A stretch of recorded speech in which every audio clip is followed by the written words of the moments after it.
then in the 70s, my dad lost his job in the late 70s, and took the decision to move to the UK, where he basically came here, with nothing. So, and he's, after 2 years where he found a place to live, which was a bedsit in a place called Fulton Heath in South London, he sent for my mother and I, and we came to the UK, and basically we lived a very, very different life. So, we grew up, I started off in a bedsit in South London. We ended up in a council house in Southeast London, and at one point, myself and my three siblings, we all shared a bedroom. But I'll be honest, I had a good childhood, so I'm not going to pretend that my childhood wasn't good, but it was probably different from the life that my parents probably thought they would have before they came to the UK.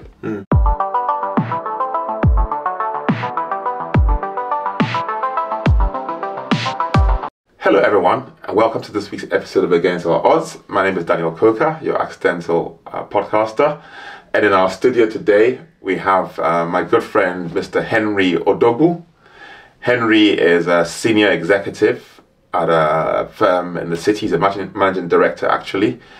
And he has an amazing story, and he's going to be sharing that with us today. Henry, welcome to Against Our Odds. Daniel, pleasure to be here. I'm really looking forward to this conversation. I know you've had a number of very highly respected and esteemed guests, so hopefully my conversation with you matches that. I'm sure it will. I'm sure it will. Henry, do you want to just start by introducing yourself to our guests? Yeah, sure. So you've mentioned already that I'm a managing director at BlackRock, but I think my story starts, I guess, well before that. So I'm an immigrant from Nigeria. My parents came here in the 1980s, so I moved to the UK when I was 2 years old. But I think what's more interesting is that my parents had, I guess, the classic middle-class upbringing in Nigeria. So my dad was a bank manager, and with that at the time, you got a house, you got staff, you got a driver. They lived in a very nice house, and they had a great life, to be honest. But then in the 70s, my dad lost his job in the late 70s, and took the decision to move to the UK, where he basically came here, with nothing. So, and he's, after 2 years where he found a place to live, which was a bedsit in a place called Fulton Heath in South London, he sent for my mother and I, and we came to the UK, and basically we lived a very, very different life. So, we grew up, I started off in a bedsit in South London. We ended up in a council house in Southeast London, and at one point, myself and my three siblings, we all shared a bedroom. But I'll be honest, I had a good childhood, so I'm not going to pretend that my childhood wasn't good, but it was probably different from the life that my parents probably thought they would have before they came to the UK. Wow.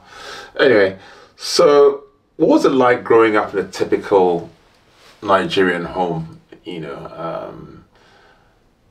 What were the values that were expected of you?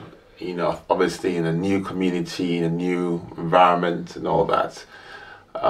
Which probably perhaps helped you later on in life. Yeah, so and again, anyone out there who's come from a Nigerian family, particularly one probably from the early 80s, and you would have probably had a very similar experience to myself in that, firstly, education wasn't an option, it was an expectation. So going to university for me was never a choice. That was something my parents expected, particularly as the oldest child, so there was a lot of expectation on me. I think the second thing, actually, and that's probably something that stayed true in my career, is that real focus on hard work. So, I mentioned earlier, my parents came here and didn't have anything and started with nothing.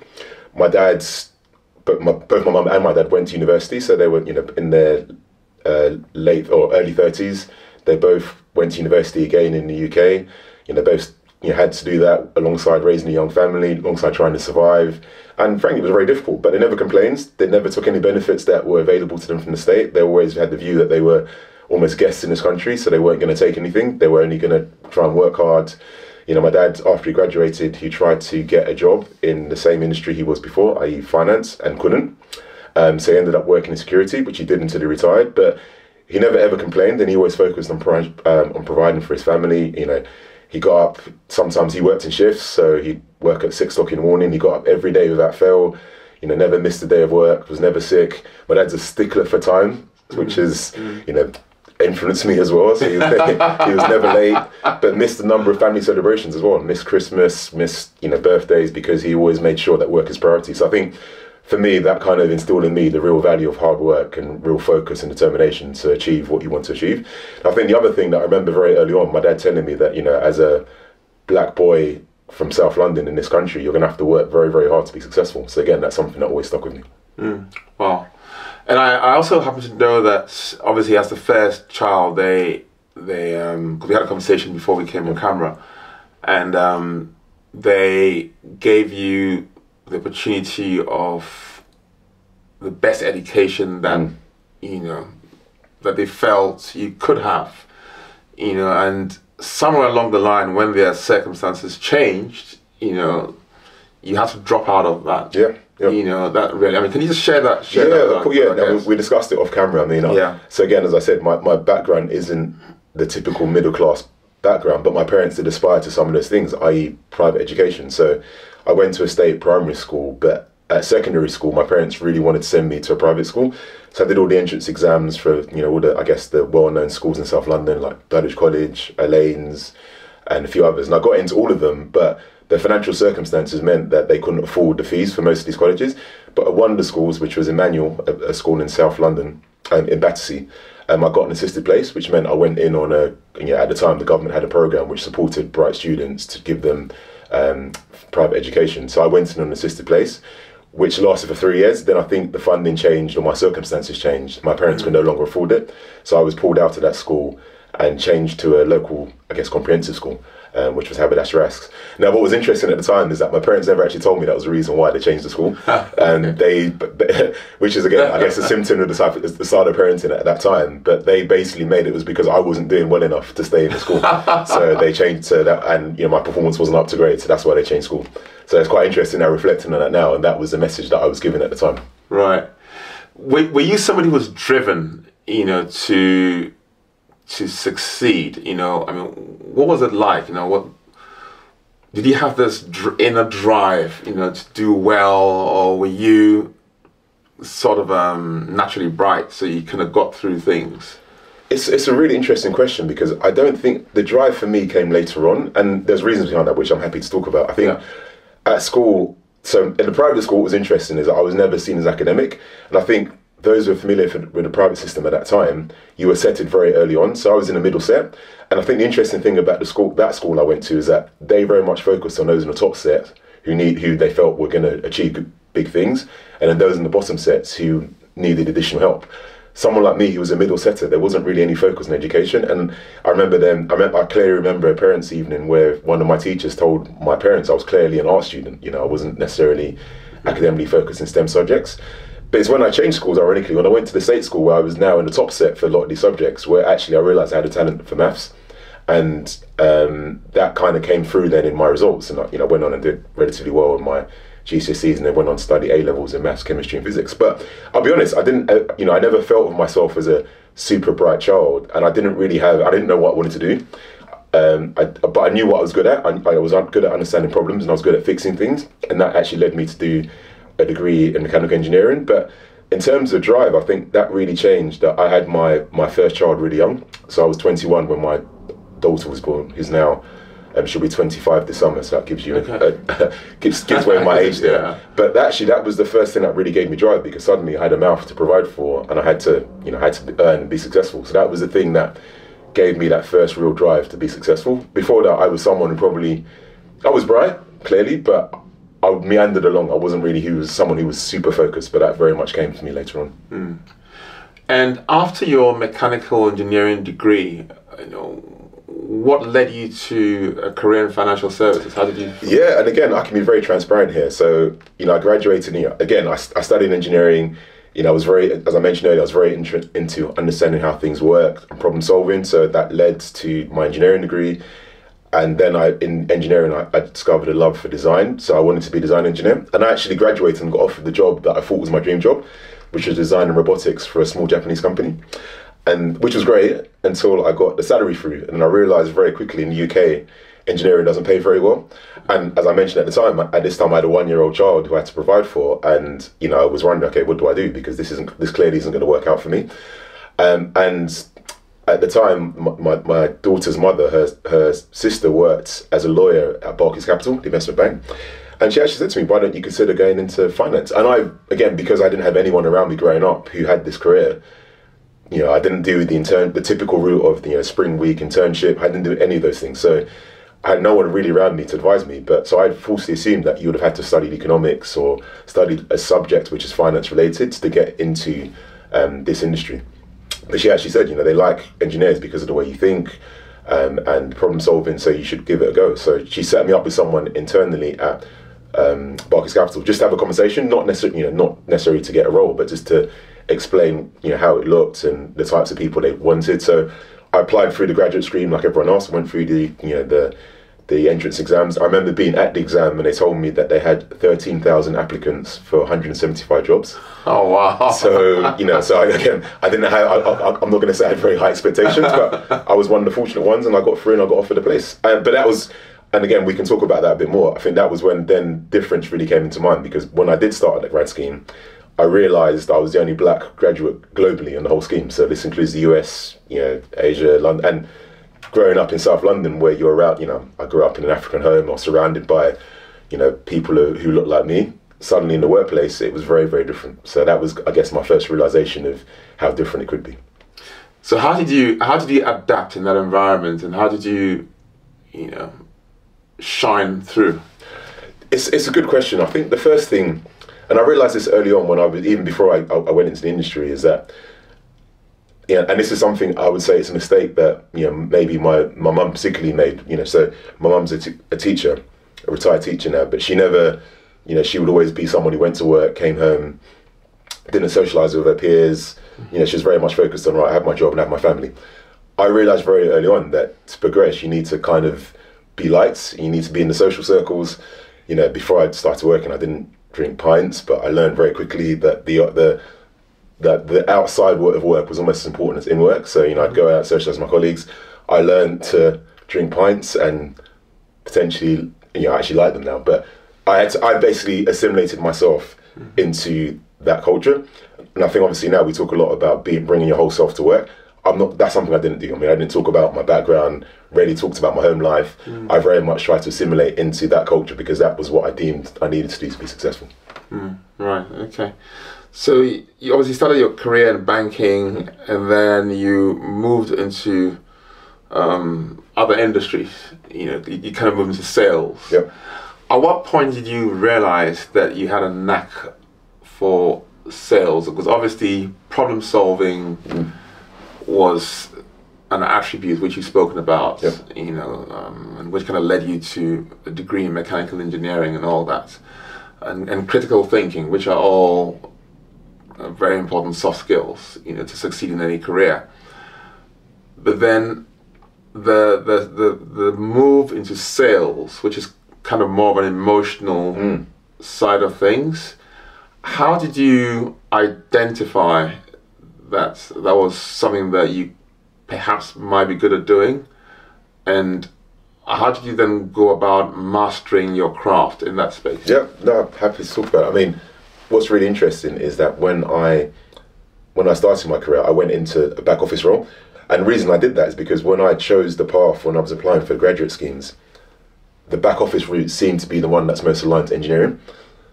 But when I got in, and again, this comes back to the lack of knowledge of the industry and not having role models to talk to. When I got in, I very quickly realised actually that wasn't what I wanted to do, and at some aspects I felt a bit like a trained monkey. So most people in that position who started in the back office aspired to obviously go to the front office, but it was usually either trading or sales. And actually my background, I think that people are always surprised when I say I work in sales because they assume engineers going to trading. But to be honest, I didn't ever have any will or desire to go into trading. I always felt sales, I've always felt I'm someone who's good with people, and always felt sales and those softer skills would be something that I would be good at. So that's how I targeted that career. But now, when you come from the back office, it's very difficult to move into the client-facing roles. So, and again, something we can probably expand upon later. I was able to leverage my network to get my first opportunity in a client-facing role. And from there, that was more of a relationship management than direct sales. But then that led me into, what I've been doing now for the last 15 years, which is sales. Okay, so can you just expand on that a bit about leveraging your network to, Yeah, so. Yeah, sure. So, and again, I think it's a constant theme throughout my career in terms of leveraging my network, because actually, I think if I look at every single place I've worked, apart from maybe one role, there's been some element of my network involved in me landing that position. So in this example, I was at Lehman Brothers at the time in a middle office role where I was running middle office equity derivatives, and I'd already made a decision that I wanted to move in something that was client facing. or even do something different. You know, that job I was doing at the time was, you know, very, very long hours, very stressful. I learned a huge amount, but I was ready to do something else. And I sought advice from the person who was formerly global head of that business, who now moved on to Merrill Lynch. And he was someone that, again, you know, I mentioned the social aspect. When he'd been in, he was based in New York, but whenever he traveled to London, you know, we'd always go out socially. You know, I spent a lot of time with him, so I knew him on a social level as well as him being our global head. So I reached out to him for some advice. When he next came to London, he took me out for a drink, and he, you know, gave me the advice I was looking for in terms of career and what I should look doing next and what I should think about. But then at the end of the conversation, he actually said, "But actually, there's a role going in my team in London, which is based in the front office. If that's something you're interested in, I'd happily introduce you to the hiring manager." So he made an introduction to the person who then became my boss.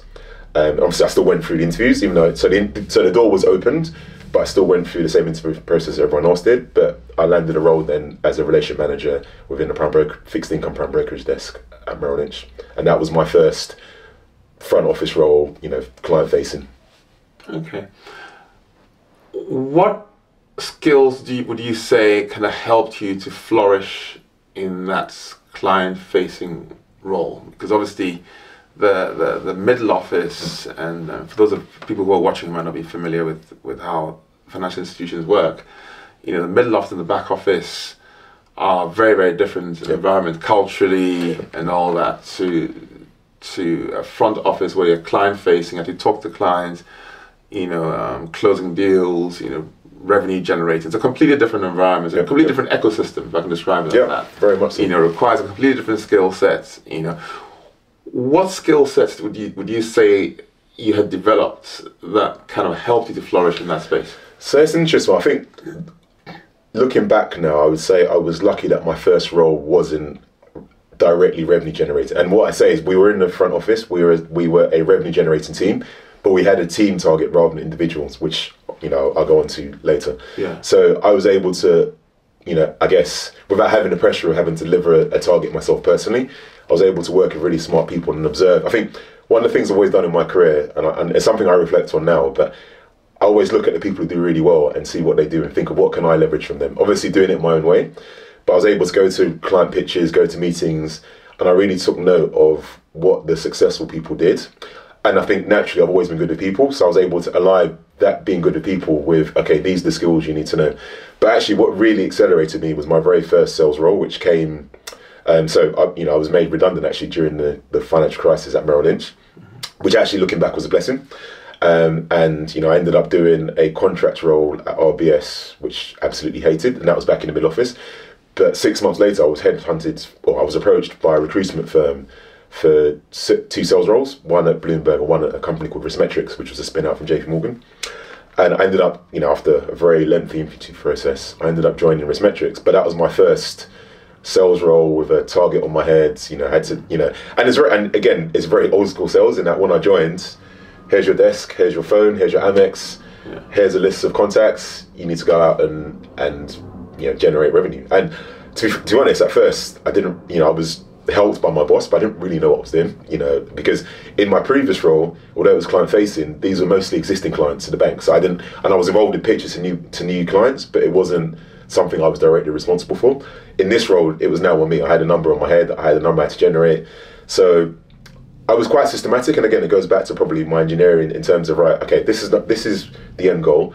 What are the things I need to understand? First, you need to understand the product, which was actually, in a way, it was a mistake, because if I look at it now, the first thing to understand is a client, and that's what I would do in today's environment. But at that time, I thought, okay, understand the product, understand the USPs, the unique selling points for those who are not familiar with that term, and really then shadow people who are really good at this and see what do they do. And everyone's got their own unique style. That's the other thing I realized, that there's no right or wrong way, but you have to do something that is repeatable to you and comfortable.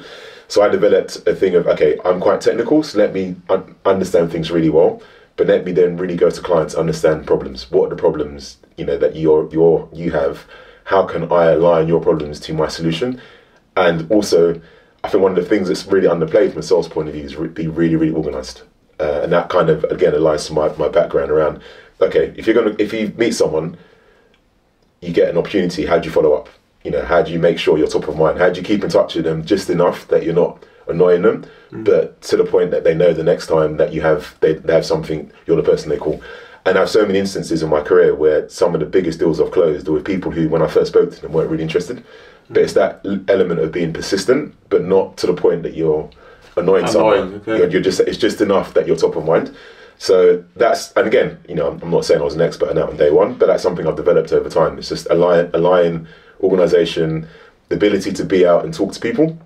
And, it might surprise some people that I'm probably a natural introvert, but I developed... Oh, really? Yeah, I was a very shy child. I mean, if you ask my parents, it's quite funny now, even some of my aunties call me Shy Henry, so I was a very shy child. So to be someone now who's responsible really for a sales surprising. business, not many people, a lot of people are surprised to hear that now, but I was a very shy child. So I had to come out of my shell and be something very different to be successful in this industry. How did you manage to do that? Was it? I'll be honest, I'm not, again, I think the more I was around people, I'll be honest, I've been fortunate in that people have always gravitated towards me. So for whatever reason, because I had that natural ability for people to gravitate, that brought me out of my shell, and I just got used to talking to lots of people. And I think, again, the other thing is because my background was different, I kind of had to do that just to understand people. It's like, okay, I need to be around you and be social and understand how things work. And I was just always someone that, that gravitated to people, and people gravitated towards me. And that basically brought me out of my shell. So, it's quite funny looking back. Even though I tell my wife that now, I mean, she thinks I can talk for England, but she said, I'm the younger person would have been, so shy of being on the stage or speaking or doing even something like this would have been completely out of my comfort zone previously. Wow. Okay, that's something. You always learn something new. Yeah. What were some of the most significant challenges you faced early on in your career, and how did you overcome these? Yeah, so I think I've spoken about two of them already. I think the third, so obviously, firstly, the transition from back office or middle office to front office sales position. The second one was dealing with redundancy, and again, this was during the financial crisis when there were no jobs. So, and again, I'll talk about my approach to that, because I think resilience is very important in this career. And that was a period when I had to really draw on that, because, I had a family to provide for, didn't have a job. And, I treated redundancy as work. So, I think 2 days after I was made redundant, I was on my desk every day between 9 and 5, doing research, reaching out to people, meeting recruiters, and also in the background was retraining. So I did a Prince 2 qualification so I could pivot careers if I needed to, but I ended up landing in a new role within 4 weeks of that time. So and actually, would I be where I am today if I hadn't gone through that experience? Probably not. So my dad always has a phrase that, when one door closes, another one opens. I think that's exactly how my career turned out, and I'm pretty sure I wouldn't be where I am now if I hadn't gone through that experience. But the third one, actually, which again was probably the most impactful in my career, was that transition from, I guess, mid-tier, and again, people familiar with our industry, especially if you work for a US firm, there's typically various stages that you go through in terms of progression. So you start as an analyst, you move on to an associate, you go on to vice president, you make director, then you make managing director. That's typically for many firms, that's a typical structure. So I made it to vice president, which is, I guess, what you'd call a mid-tier level, by working hard and keeping my head down. And I think that's something that's very common to those of us from our community, that you're taught, especially when you're from a different background, that you don't make much noise, you sit down, work hard, and hope you get noticed. And what I realized is that gets you to a certain point, but then to make those next two levels, it doesn't get you there. And I think the challenge for me was understanding how to go from VP to director is a very different skill set than, I guess, starting an analyst and making it to VP. And I think to expand on that a bit more, I always told a story that 1 year, so I felt like I was vice president for too long, and I always talk about my career definitely not being linear. It probably did more of a sort of, I guess if you understand options, the kind of payoff diagram of going up, then level off, then pay off later on. So that middle period, I was a vice president for a number of years. I think it was 6 years in total, which in my mind at the time I felt was far too long. And the reason being is because, again, to that point, I worked very hard, but the people who knew me were my line manager and the people in my very immediate vicinity. Outside of that, I had no network in the firm, which is ironic because you think as a salesperson, you're used to naturally kind of being out talking to people. I was doing that with clients, but I wasn't necessarily doing that within my own business. So I remember having the conversation with my boss, when 1 year I didn't get the promotion, when I thought, okay, this year I'm going to get it. And again, because I didn't understand the inner workings of how these processes work, and that's something I'm really big on now, is educating people on these processes. I found I wasn't even considered. So it's not that I was, considered and I didn't get it, I wasn't even in that group of people who were being considered. So I asked, I don't understand, what is it that I'm not doing, and what do I need to do? And he said, the trouble for you, Henry, is that you do really good work, but only we know about it. Not enough people outside of that, us in the media business, know about what you do. And then, and actually, when I asked for this advice, I remember the phrase I told him is, okay, so if I'm having the same conversation with you next year, either I failed or you failed. So I really need to understand, this. And most of these things are done by committee, and typically the committee is of senior people who make a decision on you, and they might not interact with you on a day-to-day basis. So that's kind of the way in most organisations these processes work. So I got to understand actually that outside of my day-to-day job and people who I interact with for that job, no one really knew me in the firm. So that's something I had to change. I also took on a mentor around that time as well. He was very impactful for me, a female lady in the organisation who was more senior, and she also again gave me the similar advice around these are the people you need to influence in order to be considered next time. So I spent a lot of time now trying to interact with those people, and I even came to. I remember when the next year came along, so my manager was supposed to call up people to support me in that process, but I made the calls myself. So I called the 3 or 4 senior people who I knew would be in that room, and actually said to them, I'm going to be up for promotion this year, but I wanted to check in with you to make sure I had your support, and they all confirmed it. Now I found out later on, when my name came up this time, this time I was on the ballot. When my name came up, the person who was the chair of the committee who was running the process actually said, "Oh, we don't like Henry's a shoo-in. We don't need to discuss Henry. Let's move on to the next person." So in the space of 12 months, I've gone from someone who wasn't even considered to someone who's now a shoo-in. And what was really interesting is that from a business performance, my metrics are probably very similar year on year. So business-wise, my metrics were the same. What changed was the effort I'd gone into doing things outside of my day-to-day and interacting with those senior people. And that's what changed me from being not considered to a shoo-in in the space of 12 months. And that really impacted how I think about my career and business. And it's something I take to this day of like, okay, I do my role and I do it well, but what are those intangibles that you need to really understand in order to progress? And each firm's got its own things, but a lot of them are very similar, and that's very much based on your network and what you do, the people who know you outside of your day-to-day and how you influence and interact with them. Wow. Well, that's really, really important. What advice would you give to your younger self, both from a career and a life perspective? I mean, obviously you became a dad very early on in life, so you had to take on responsibility very early on and stuff like that.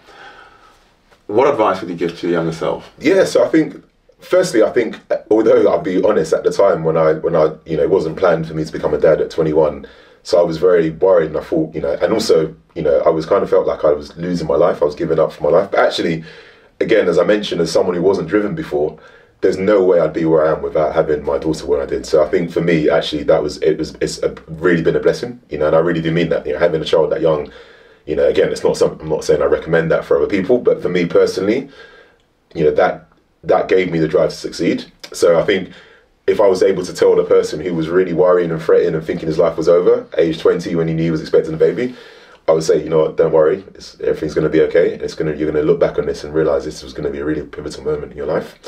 I think the second thing really is, from a career perspective, is those lessons and nuggets I've learned early on. Now I do quite a lot of mentoring, and these are all the things I try and impart on people because I had to learn them, I guess, the hard way. But the value of your network, doing those things outside of it, don't focus just on your day-to-day. Like, that's a given. In most of these organizations, you have a group of highly intelligent, high performers. So the fact that you work hard and do well at your job, don't assume that's enough, because in most times it isn't. It's what you do outside of that. So I think that real power of your network, and also investing in it. And what I mean by that is, people always talk about networking. What does that actually mean? And for me, it's not just meeting people for the sake of meeting them. And actually, look at how we met. We met at an event. That was a natural connection. We discovered we knew people in common. And here I am now, a few months later, sat on a podcast. That's a classic example of a natural network. It's not, there was no ulterior motive. There was no, right, I'm going to meet this person because they can do X for me. It's a case of being open to meeting people and investing in those relationships, because you never know what that leads to later on. So I think I'm a big believer in that, and that's something that I really try and impart on people. Right, networking. Okay.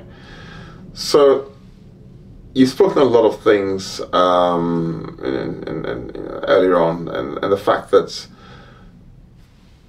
you didn't have a role model or when you started off in banking. Yeah, there was no one really who... There wasn't, but there was one, and I should call this person out, actually. There was one person, sure. And it's the only, and it was the first time, actually, it's a bit different now, because I do, in fact, my boss, there's another managing director, he's very well known in our industry, Gavin Lewis, and he's, you know, I consider him a friend as well as my boss, so that's probably the second time in my career that I've had someone who looks like me, but not, and again, we spoke about this off camera. I think it's not just looking like you part, it's the kind of shared life experience. You know, he grew up in a council estate in Tottenham, so we have a very similar understanding of what life is like for, you know, a young black person or young black boy, particularly in London, to get to this point.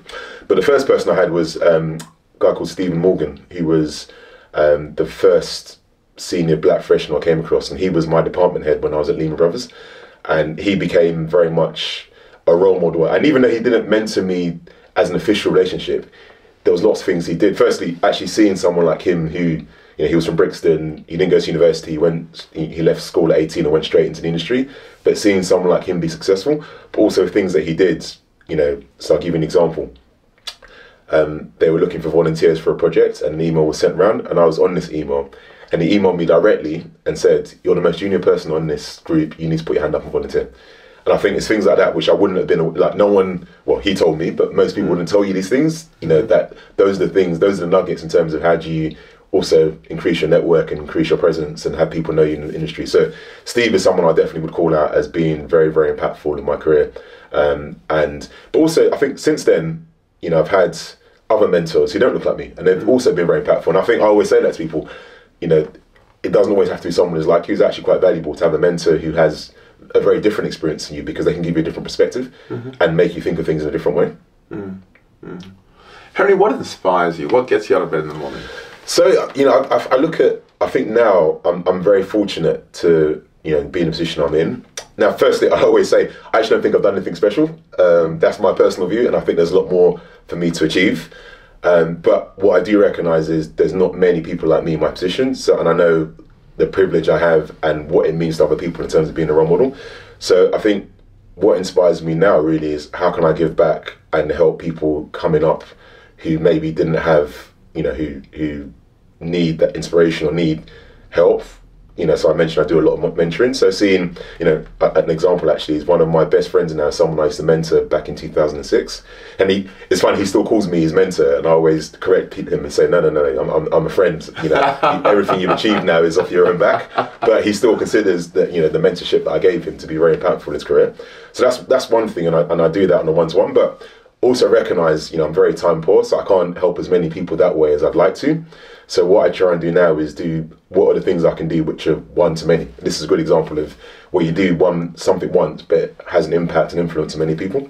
So as well as doing things like this, I'm also on the board of trustees of Bernardo's Children's Charity, because again, I think it's very important to be able to give back and try and have, you know, try and help people. You know, again, you know, I still have things I want to achieve myself, but I recognise I'm in a position of privilege, and how can I use that to help people who are coming up behind me?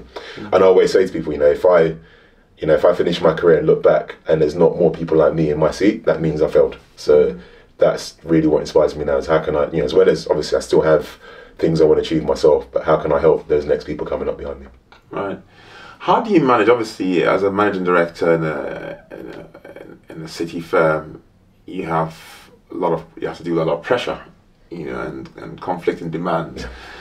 How do you manage to handle that pressure and then also have a work-life balance? Because obviously I know you have a young family as well. Yeah, I wouldn't say that I had this locked down. I think what I've realised, and this took, and you know, this is probably more of a recent realisation, is that you make time for the things that are important to you. So, you know, prioritise the things that are important. And what are those for me? My family, yes, my role, but there has to be balance, you know. And actually, we talked again off camera, health and fitness is also very important to me. And I think from a mental point of view, actually, my routine in terms of gym and training and so on, that helps bring calm and balance to my life. So I don't say I had this locked down, but what I try and do is make sure I allow time for all of those things. So be it my work, making sure, you know, whenever possible, I'm home for bedtime to put my son to bed. So I have a son who's going to be 2 next month. That's really important to me, and I know it means a lot for my wife as well, for me to make that time. But it just means that, you know, what does it mean? It means I get up early. So you know, if I'm going to the gym, I'm up at 5:30, so I can get to the gym before work. I'm in the office, I do the things I need to do for work, then I'm home at 7 o'clock to try and spend time with the family. Then if I need to, I've got some hours in the evening where I either do things for myself or maybe try and catch up with work. But I wouldn't say I have it locked down, but again, it comes back to that point. I've got a demanding job, I've got charity roles, I've got interests outside of work, I've got family. But again, you always find time for the things that are important to you. Right, okay. We basically come to the end of the podcast. What do you think of this podcast and what we're trying to do? And again, it's something we spoke of off camera. I think it's so important. I mentioned the lack of role models I had coming through, and I think it's really important to show the audience and people out there that actually there are many people like me doing amazing things in this industry and other industries as well. And I think the fact that you have a platform to showcase those, I think is so important. I mean, again, if I think of myself coming up, if I had that visibility of seeing other people like me going through a similar struggle with a very similar background, I think that's also very important as well. It's inspiring because you realise, I think there's a phrase that if you don't see it, you can't be it. I think when you see people who are very relatable to yourselves in positions of responsibility, you then feel like it's something you can achieve yourself. So I think what you're doing is incredible, and I'm looking forward to seeing many more guests on your future podcasts. Henry, we have a tradition on this podcast where we give our guests the opportunity to dedicate whatever episodes, what episode they feature on to anyone or any group of people of their choice. Who would you like to dedicate today's episode to? And you can look at the camera. Yeah, so I'd like to dedicate today's episode to my parents and specifically my dad. So at the start of the podcast, I spoke a lot about my upbringing and the fact my parents are quite tough on us. I mean, again, if you're from a Nigerian household at that time, you probably recognise the sort of discipline, and they were very strict. And what was really interesting for me recently is that my dad had my dad's in his 70s, an African man, so this is not something that they probably do. My dad had quite an open conversation with me where he said actually he looks back and regrets how tough he was on all of us, and he wishes that something he could do differently. And he made the point that when you have children, no one gives you a manual about what you're supposed to do, so we did the best that we could.